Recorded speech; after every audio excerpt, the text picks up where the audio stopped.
ఒక్కసారి కొమ్మూరి గోల్డ్ కి కాల్ చేయండి. తాకట్లో ఉన్న మీ బంగారాన్ని విడిపించి మార్కెట్ ప్రైస్ కి వాళ్ళు కొనుక్కుని మిగతా డబ్బులు మీకు ఇచ్చేస్తారు.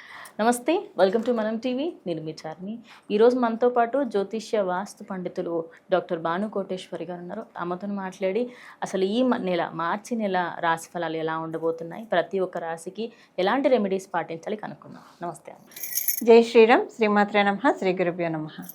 అమ్మ, ఈ మార్చి నెల తులారాశి వారికి ఎలా ఉండబోతుంది? అందరూ కూడా తులారాశి అనగానే పర్ఫెక్ట్గా ఉంటుంది, వాళ్ళకి ఏంటి జీవితం సరిసమానంగా ఉంటుంది అంటారు. నిజమేనా అది? వాళ్ళు బ్యాలెన్స్ చేసుకుంటారు. ఏదైనా కూడా బ్యాలెన్స్ చేసుకునే తత్వం బాగా ఉంటుంది. వాయుతత్వం కదా. సో వాయువులో ఏంటి, ఇప్పుడు మనము ఎయిర్ వచ్చినప్పుడు ఏదైనా ఒక బ్యాడ్ స్మెల్ వచ్చింది అనుకోండి, ఎక్కువసేపు ఉండదు, 10 మినిట్సే. ఏదైనా గుడ్ ఆరోమా వచ్చినా అది ఎక్కువసేపు ఉండదు, కాసేపే.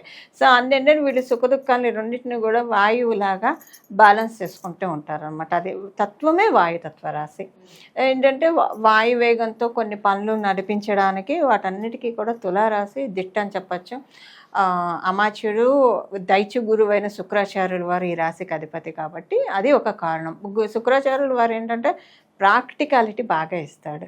ప్రాక్టికాలిటీ బాగా ఇచ్చేసేసి ఇది ఇలా చేయాలి, ఇది ఇలా చేయాలి. సో ప్రాక్టికల్ అప్రోచ్ తులారాశి తులాలగ్నంలో పుట్టిన వాళ్ళకి బాగా ఉంటుంది. ఓకే, మరి పిల్లలు కానీ లేకపోతే ఎవరైనా చదువుకునే వాళ్ళు ఎగ్జామ్స్ రాయడం, లేకపోతే ఏదైనా కొత్తగా ఏమైనా స్టార్ట్ చేయాలి అనుకునే వాళ్ళకి, తులారాశిలో ఉన్న వాళ్ళకి ఏమైనా బెనిఫిట్స్ ఉంటాయా అమ్మ?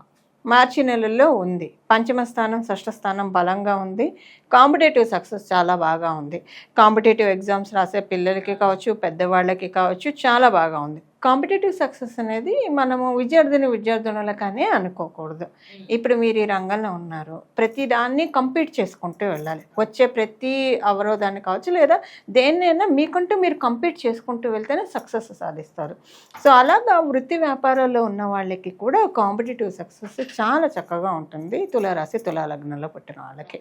మరి వీళ్ళు ఎలాంటి రెమెడీస్ సక్సెస్ అయితే ఉంటుంది, ఆ సక్సెస్ తొందరగా రావడానికి లేదా మంచి ఫలితాలు రావడానికి ఎలాంటి రెమెడీస్ ఉన్నాయమ్మా? ఈ మార్చి నెలంతా కూడా వీళ్ళు ఇష్టదేవత ఆరాధన చేసుకుంటే సరిపోతుంది. మేషరాశి వాళ్ళలాగే కాలపురుషుడు కుండలీలు సప్తమ రాశి అయింది. ఇష్టదేవత ఆరాధన, ఎందుకంటే పంచమ స్థానం బలంగా ఉంది కాబట్టి మంత్రభావం చాలా బలంగా ఉంది. అందువల్ల లిబరల్గా ఇచ్చాడు, నువ్వు ఈ దేవతనే ఆరాధించాలి, ఫలితం కావాలంటే అని లేదు. ఇష్టదేవత ఆరాధన చేసుకుంటే ఆ పనులు అవుతాయి వీళ్ళకి. ధన్యవాదాలు. మంగళం. నమో భగవతే వాసుదేవాయ. సో చూసారు కదా, ఇది వాళ్ళ వీడియో. స్టే ట్యూన్ టు మనం టీవీ.